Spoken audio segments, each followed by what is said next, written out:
Hello दोस्तों, आपका स्वागत है आपके अपने channel Gaurav Kumar Singh online classes पे। आज हम लोग रियल नंबर्स के अंदर एक्सरसाइज 1C कवर करने वाले हैं डेसिमल एक्सपेंशन के बारे में। डेसिमल एक्सपेंशन होता क्या है? मान लीजिए हम किसी नंबर 4 से डिवाइड करते हैं 12 को, तो 4 3 जा 12, ये पूरा पूरा कट गया। लेकिन यहीं 4 से अगर हम 13 को डिवाइड करते हैं तो इसमें 4 3 जा 12 करने के बाद 1 रिमाइंडर होगा। तब यहाँ पे हमको डेसिमल का यूज करना पड़ेगा। मतलब जब कोई नंबर किसी दूसरे नंबर को पूरा पूरा डिवाइड नहीं करता है तब डेसिमल आता है, या फिर कोई परफेक्ट स्क्वायर नंबर नहीं हो, जैसे √3 हो गया, √2 हो गया, √7 हो गया। इन नंबर्स को जब हम रूट तोड़ते हैं तब डेसिमल आता है। तो इन दो कंडीशन में जनरली डेसिमल हमारे पास आता है। अब इसको देखते हैं कि डेसिमल एक्सपेंशन में यूज कैसे किया गया है। तो डेसिमल एक्सपेंशन को दो टाइप में डिवाइड किया गया है। पहला टर्मिनेटिंग, दूसरा नॉन टर्मिनेटिंग। टर्मिनेटिंग क्या है, नॉन टर्मिनेटिंग क्या है? मतलब जब किसी डिजिट के बाद डेसिमल एक्सपेंशन शुरू होता है, जैसा आप देख रहे हैं यहाँ पे 4.56 ऐसे करके, तो हो सकता है कि 2 3 4 5 डिजिट के बाद रिमाइंडर जो है 0 हो जाए और डेसिमल ख़त्म। उसके बाद हमको भाग करने की, डिवाइड करने की या कुछ और प्रोसेस करने की ज़रूरत नहीं पड़े। तो अगर ख़त्म हो जाता है, रिमाइंडर 0 हो जाता है, हम कहते हैं कि वो डेसिमल टर्मिनेटिंग है। अगर 0 नहीं होता है, जैसे 5 6 2 8, यहाँ पे आपको दिख रहा होगा 5 6 3 5 4 लिखा हुआ है। मान लो कि डिवाइड करने के दौरान हमको 5 6 3 5 4 ऐसे मिला। अब यहाँ पे ऐसे डॉट डॉट नहीं है, मतलब आगे और कुछ भी नहीं है।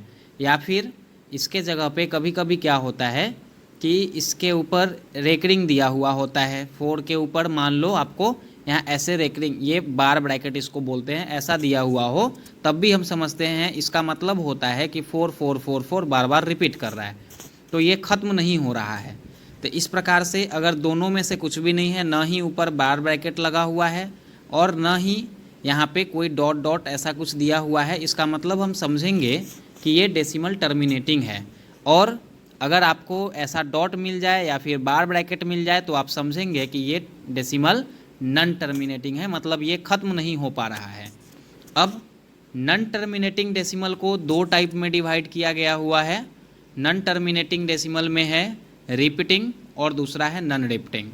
जब डेसिमल कुछ अंकों के बाद एक ही तरीके से रिपीट करने लगे या शुरू होते ही, जैसे यहाँ पे आप देख पा रहे होंगे रिपीटिंग डेसिमल के अंदर 0.232323 एक सीक्वेंस बन रहा है। सेकेंड में आप देख पा रहे होंगे 1 2 के बाद 3 3 3 3 इसका सीक्वेंस बन रहा है।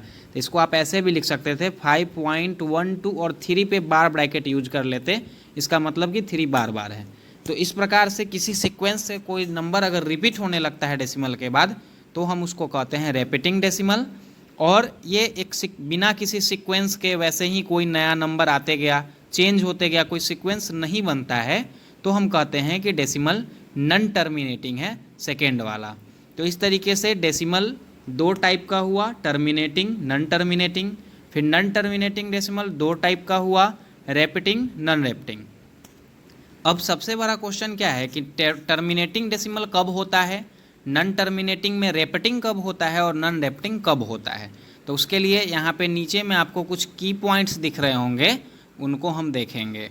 जैसे यहाँ पे हमको दिख रहा है ये चीज़, if q equals to 2m into 5n, और दूसरा है q not equals to 2m into 5n। और ये पहले इन दोनों को डिस्कस कर लेते हैं। तो ये क्या है, q इक्वल्स टू और नॉट इक्वल्स टू क्या है? अब अगर कोई डेसिमल के फॉर्म में किसी नंबर को हम जब डिवाइड करते हैं, कोई नंबर p/q के फॉर्म में होता है, तो q का हम प्राइम फैक्टर करते हैं। q के प्राइम फैक्टर में अगर मान लो 2 है, सिर्फ ओनली 2 है, या ओनली 5 है, या ओनली 2 और 5 दोनों है, तो इस प्रकार से इसके प्राइम फैक्टर में इस तरीके, ये 3 टाइप का, या तो 2 हो, या तो 5 हो, या तो 2 5 दोनों हो, तो हम बोलेंगे कि q equals to 2m into 5n form का ये इसका q है। मतलब हर अंश और हर में नीचे वाला डिनोमिनेटर इस फॉर्म का है। अच्छा, 2 या 5 के अलावा कोई और आ जाए, जैसे 3 हो जाए, 7 हो जाए, कोई और प्राइम नंबर हो इसके प्राइम फैक्टर के अंदर, या 2 के साथ भी 3 आ जाए, 2 के साथ 7 आ जाए, 5 आ जाए, कुछ भी आ जाए, तो इस प्रकार से अगर 2 और 5 के अलावा कुछ भी आता है तो हम समझेंगे कि ये 2m इंटू 5m फॉर्म का नंबर नहीं है। तो फ्रैक्शन में जब कभी भी ये 2 और 5 फॉर्म का होता है तो डेसिमल ऑलवेज टर्मिनेटिंग होगा, और फ्रैक्शन में 2, 5 के अलावा कुछ और आ जाए तो डेसिमल हमेशा नन टर्मिनेटिंग का रेपिटिंग होगा, नन रेपिटिंग कभी नहीं होगा। इसका मतलब है कि p/q फॉर्म का कोई भी नंबर नन रेपिटिंग डेसिमल नहीं देगा, हमको रेपिटिंग देगा। क्यों? क्योंकि हम किसी भी नंबर को डिवाइड करेंगे तो हमेशा रेपिटिंग ही आएगा।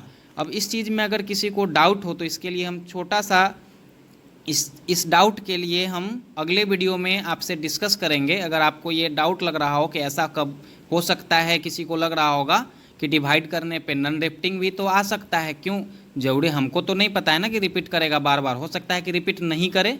तो इस चीज़ को हम अगले वीडियो में जब हम पढ़ेंगे तो उसमें डिस्कस करेंगे, यहाँ पे इसको अभी डिस्कस नहीं करेंगे। आप यहाँ जान लीजिए कि हमेशा फ्रैक्शन में आपको रिपीटिंग ही मिलेगा, नहीं तो टर्मिनेटिंग मिलेगा। अब दूसरा बात है कि नन रेपिटिंग कब मिलेगा, तो यहाँ पे ये चीज़ आप देख पा रहे होंगे, सबसे लास्ट लाइन जो आपको दिख रहा है, the square root of all terms living perfect square. अगर परफेक्ट स्क्वायर वाले नंबर, परफेक्ट स्क्वायर नंबर क्या होता है, 4, 9, 1, इन सभी का स्क्वायर, 4 का 2, 9 का 3, ऐसे ये सब नंबर परफेक्ट स्क्वायर है। लेकिन अगर हम आपको 2 का स्क्वायर करने बोले, 3 का स्क्वायर करने बोले, आपको 5 का, इन सभी का आप परफेक्ट स्क्वायर फाइंड नहीं कर सकते हैं। इनको स्क्वायर को तोड़ने पे आपको डेसिमल में मिलेगा। तो ऐसे कोई भी नंबर्स जो परफेक्ट स्क्वायर नहीं होते हैं उनका decimal expansion always non repeating decimal होता है। इस प्रकार से आप समझ गए टर्मिनेटिंग, नन टर्मिनेटिंग क्या है और रिपीटिंग का क्या है और नन रिपीटिंग क्या है। किसी भी फ्रैक्शन में आपको टर्मिनेटिंग या रिपीटिंग मिलेगा, और किसी भी परफेक्ट स्क्वायर नंबर को छोड़ के किसी भी नंबर का रूट अगर करते हैं तो हमको नन रिपीटिंग डेसिमल मिलेगा। अब इसके बारे में रेशनल और इरेशनल नंबर हम पढ़ेंगे अगली वीडियो में, जिसमें हम डिस्कस करेंगे कि p/q का हमेशा रिपीटिंग ही क्यों होगा, नन रिपीटिंग क्यों नहीं होगा, और रूट वाले का ये नन रिपीटिंग कैसे होता है। तब तक के लिए बहुत बहुत धन्यवाद, मिलते हैं अगली वीडियो में।